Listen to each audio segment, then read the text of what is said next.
Nararamdaman mo na ba na parang may mensahe ang universo para sa'yo? Isang mensahe na hindi mo agad maunawaan. Para sa mga cancer, malinaw na ngayon ang mensaheng iyon. Pagkatapos ng Abril 24, may isang pambihirang bagay na magaganap. Ang mga bituin ay nagsisimulang mag-align. Ang enerhiya ay nagbabago. At unti-unting lilitaw ang iyong mga masuswerteng numero sa mga pinaka hindi inaasahang lugar. Sa orasan, resibo, at maging sa iyong mga panaginip. Pero ang mga numerong ito ay hindi basta-basta mga simbolo. Sila ay mga senyales. Mga senyales ng biglaang, di inaasahang yaman na paparating sa iyo. Manatili ka lang dahil ito ay hindi lamang hula, maaaring ito na ang pagbabagong matagal mo nang hinihintay. Cancer, ang mahinahong kaluluwa ng zodiac. Napakalalim ng iyong damdamin, kamangha-mangha ang iyong intuwisyon, at matindi ang iyong pagprotekta sa mga taong mahal mo. Nararamdaman mo ang mundo sa paraang hindi kayang maramdaman ng iba.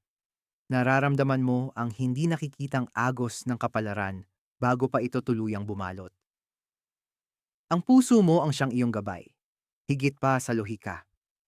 Pero nitong mga nakaraang araw, may nararamdaman kang kakaiba. Isang tahimik na bulong mula sa universo na may malaking pagbabagong paparating. At tama ka, pagkatapos ng Abril 24, may makapangyarihang ibubulong ang kosmos sa iyong buhay.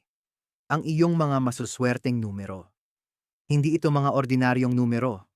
Taglay nila ang enerhiya, kahulugan, at direksyon.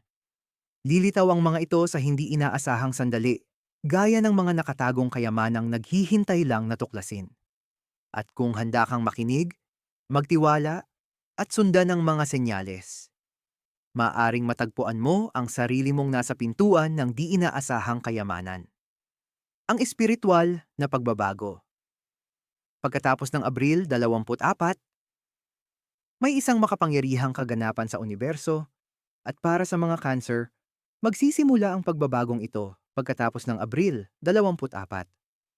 Hindi lang ito basta pagbabago sa kalendaryo, ito ay isang pag-shift sa espiritual na enerhiya, isang sandaling binubuksan ng mga bituin ang isang lihim na pintuan na para lamang sa'yo. Maaaring naramdaman mo na ito, isang kakaibang pakiramdam ng kapayapaan na may halong pananabik, mga panaginip na mas malinaw kaysa dati, o mga paulit-ulit na kaisipan na tila mga mensahe. Hindi ito mga pagkakataon lamang. Mga palatandaan ito na ang kosmikong daloy ay kumikilos na pabor sa iyo. Pagkatapos ng Abril 24, papasok ang buwan, ang iyong ruling planet, sa isang malalim na pagkaka-align kay Jupiter, ang planeta ng kasaganahan at paglawak. Kapag nangyari ito, nagbubukas ang isang espiritual na frequency na direktang kumokonekta sa iyong zodiac essence. Bihira ang ganitong alignment at tinatawag ito ng maraming astrologer na isang energetic portal, isang maikling yugto ng panahon kung kailan bukas ang universo sa iyong intensyon, mga hangarin, at nakatagong potensyal. Sa panahong ito, magsisimulang lumitaw ang mga numero. Pero hindi basta-bastang numero, ito ay ang iyong mga masuswerteng numero. Maaaring makita mo ito sa plaka ng sasakyan, digital na orasan, kabuuang halaga sa resibo, o maging sa iyong mga panaginip. Hindi random ang mga numerong ito. Ito ay mga mensaheng nakakode mula sa universo, espesyal na inihanda para sa iyo. Taglay nila ang vibration, kahulugan, at kapangyarihan. Ginagabayan kanila patungo sa mga oportunidad na maaaring magmukhang milagro, ngunit bahagi talaga ng paglalakbay ng iyong kaluluwa. Pero bakit ngayon? Dahil ang cancer ay matagal nang nagtitiis. Maaaring ilang buwan o taon na nagbibigay, nag-aalaga sa iba, at tahimik na nagpapalakas ng loob. At ngayon, ginagantimpalaan ka na ng universo sa iyong pasensya. Hindi lang basta swerte ang ibinibigay sa iyo. Tinuturuan ka kung paano ito kilalanin, paniwalaan, at gamitin. Huwag baliwalain ang mga senyales. Huwag ipagsawalang bahala ang mga numerong paulit-ulit mong nakikita. Sila ang mapa ng susunod mong kabanata. Isang kabanatang puno ng hindi inaasahang oportunidad, emosyonal na kapayapaan, at maging ng yaman. Kaya pagdating ng Abril 24, makinig kang mabuti. Maaaring iba ang tunog ng hangin, maaaring mas kalmado ang gabi, at ang mga numerong lilitaw. Tila ba tinatawag ka na umuwi sa isang buhay na dati pinapangarap mo lang? Ibinunyag ang masuswerteng numero ng Cancer. Ngayong nabuksan na ang landas dahil sa cosmic shift. Panahon na para ibunyag ang mga sagradong numerong gagabay sa Cancer patungo sa di inaasahang kayamanan. Ngunit tandaan, hindi lang basta mga numero ang mga ito. Sila ay mga enerhiyang plano. Bawat isa ay may dalang vibration na umaayon sa paglalakbay ng iyong kaluluwa at sa plano ng universo para sa iyo. Magsimula tayo sa numero 7. Sa numerolohiya, ang 7 ay numero ng intuwisyon at panloob na karunungan. Para sa Cancer, na likas ng intuitive, pinapalakas pa ng numerong ito ang iyong kakayahang makaramdam ng mga bagay na hindi nakikita ng iba. Kapag madalas mong makita ang 7, senyales ito na naka-align ka sa banal na oras. Pakinggan ang kutob mo, dinadala ka nito sa isang bagay na mahalaga. Sunod ay ang numero 2. Ito ay numero ng harmoniya at relasyon.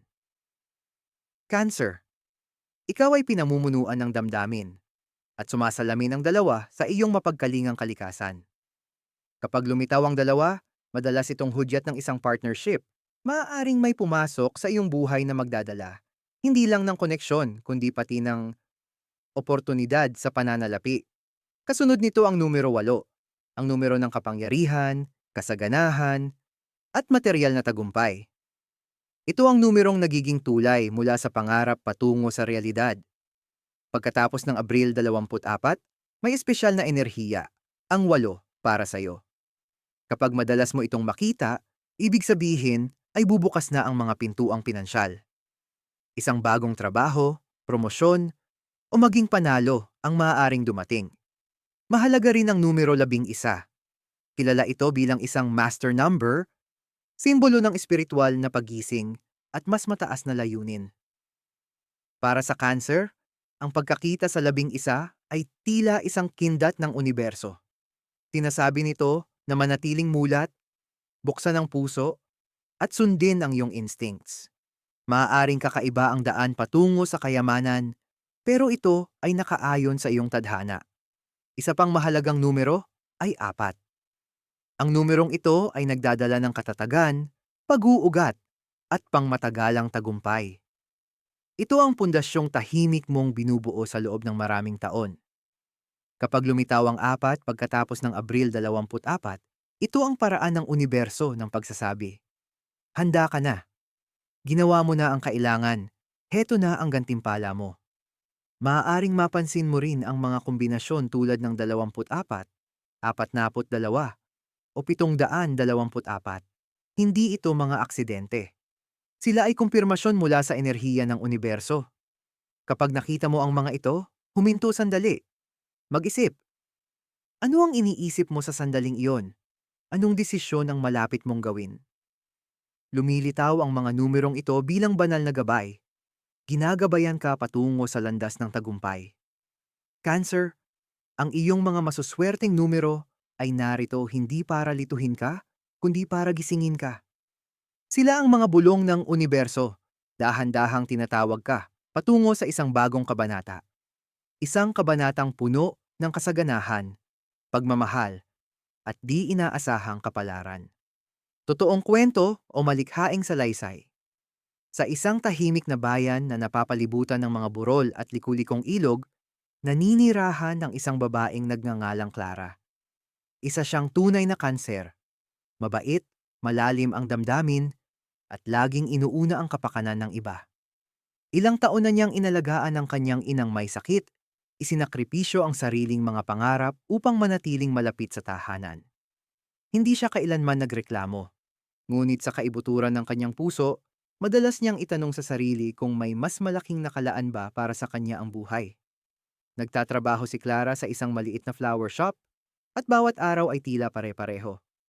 Binubuksan niya ang tindahan tuwing madaling araw, dinidiligan ang mga liryo, inaayos ang mga rosas, at tinatanggap ang mga suki na may maamong ngiti. Ngunit may kakaibang nangyari sa mga araw bago sumapit ang Abril 24. Nagsimula ito sa isang numero. Isang umaga, nagising si Clara mula sa isang panaginip kung saan nakatayo siya sa gitna ng isang bukid ng asul na mga bulaklak at sa kalangitan ay lumiwanag ang numerong 724. Hindi niya agad ito naunawaan, ngunit nanatili ang imaheng iyon sa kanyang isipan buong araw. Kinahapunan, may isang lalaking pumasok sa tindahan. Suot ang isang kamiseta na may nakaburdang numerong 24. Nang magbayad ito, ang kabuuang halaga, eksaktong $7.24. Napahinto si Clara. Kinagabihan, naghanap siya sa internet. Ano ang ibig sabihin ng 724 sa numerolohiya? Natuklasan niyang ang numerong iyon ay kombinasyon ng mga enerhiya ng pito. Espiritual na paggising. 2, balanse. At 4, pundasyon. Malinaw ang mensahe. May mahalagang mangyayari at kailangan niyang maging mapagmatsyag. Dumating ang Abril 25 at doon nagsimula ang hindi inaasahan. Nakanggap siya ng liham mula sa koreo. Isang legal na abiso na nagsasabing may namatay na malayong kamag-anak na hindi niya kailanman nakilala at may iniwang maliit na lupain sa kanyang pangalan. Saan ito matatagpuan? Sa labas lamang ng bayang kanyang tinitirhan. Dala ng kaunting pag-asa, pinuntahan niya ang lugar. Ligalig man at masukal, napakaganda nito. Nasa tabi ng ilog at puno ng maiilap na bulaklak. Hindi niya alam kung ano ang gagawin dito, hanggang sa iminungkahi ng isang kaibigan na i-post ito online. Ilang araw lamang ang lumipas, may developer na tumawag at nag-alok na bilhin ito sa halagang halos nagpabagsak ng kanyang tuhod. $840,000. Napatitig si Clara sa kawalan, inalala ang kanyang panaginip, ang mga numero, ang mga kakaibang senyales. Lahat ng iyon ay may dahilan.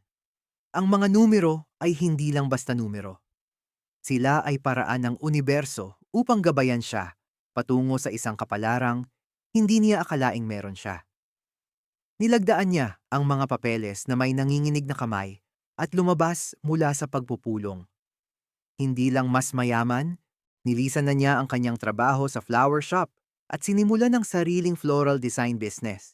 Isang pangarap na matagal na niyang inilihim sa puso, ngunit hindi kailanman inakalang makakamit.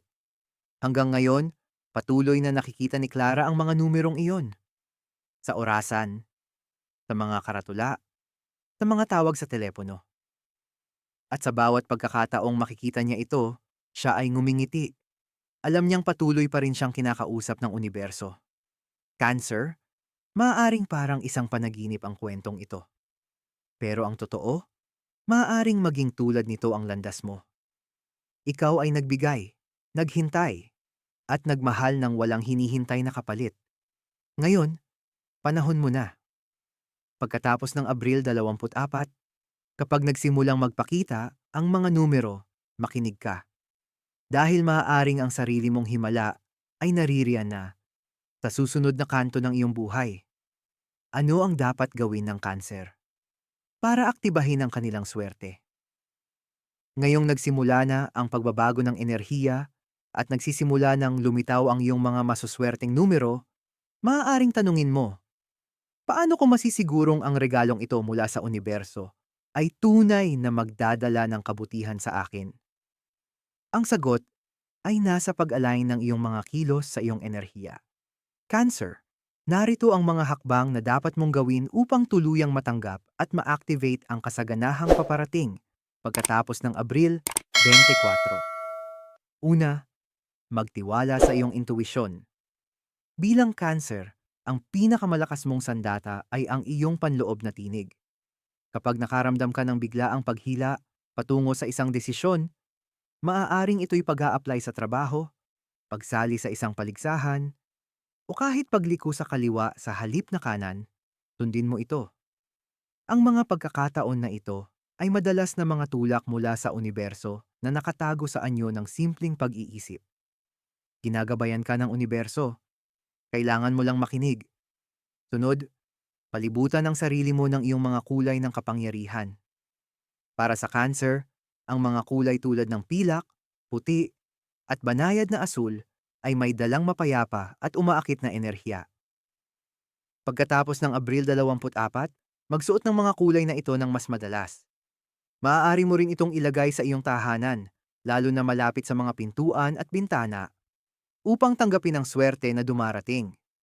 Isunod ang ritual ng araw-araw na number journaling. Magtabi ng maliit na kwaderno o gumamit ng digital notes sa iyong telepono. Tuwing makakakita ka ng numero na tila may kahulugan, maparesibo, orasan, o kahit sa panaginip, isulat ito. Pagkaraan ng ilang araw, mapapansin mong may mga pattern na uulit. Ito na ang iyong mga wealth frequencies. Isa pang makapangyarihang ritual ay ang moonlight manifestation. Sa kahit anong gabi pagkatapos ng Abril 24, mas mainam kung waxing moon. Umupo sa tabi ng bintana o sa labas. Sindihan ng isang puting kandila. Pumikit, huminga ng malalim, at banggitin ng malakas ang iyong mga masuswerteng numero habang iniisip mo ang buhay na gusto mo. Kalayaan, seguridad, kasiyahan. Pagkatapos ay sabihin, tinatanggap ko ang kasaganahang isinulat ng mga bituin. Ako ay handa na. Gawin ito sa loob ng 3 magkasunod na gabi. Ang simpleng ritual na ito ay makatutulong upang hilahin ang positibong enerhiya papalapit sa iyo. Alisin din ang negatibong enerhiya sa iyong kapaligiran. Ibig sabihin nito ay parehong pisikal at emosyonal na kalat. Linisin ang iyong silid, itapon ang mga lumang bagay na may mabigat na enerhiya at higit sa lahat, lumayo sa mga taong laging sumisipsip ng iyong sigla. Ang swerte ay namumuhay sa liwanag, hindi sa dilim. At higit sa lahat, Cancer, maniwala. Ang pinakamakapangyarihang hakbang sa lahat ay ang pagtanggap na karapat-dapat ka sa mga biyayang darating. Ang universo ay hindi basta-basta pumipili. Tumutugon ito sa mga taong handa. At matapos ang lahat ng sakripisyo, katahimikan, at emosyonal na unos na pinagdaanan mo, handa ka na. Ang mga numerong ito ay nagpapakita hindi para guluhin ka, kundi para gisingin ka. Yakapin mo sila, pakinggan mo sila, at hayaang gabayan ka nila sa isang masaganang kinabukasan. Konklusyon plus, panawagan sa Action Cancer, hindi naging madali ang iyong paglalakbay. Naramdaman mo na parang pasan mo ang bigat ng mundo, inuna mo ang kapakanan ng iba, at madalas mong isinantabi ang sarili mong mga pangarap.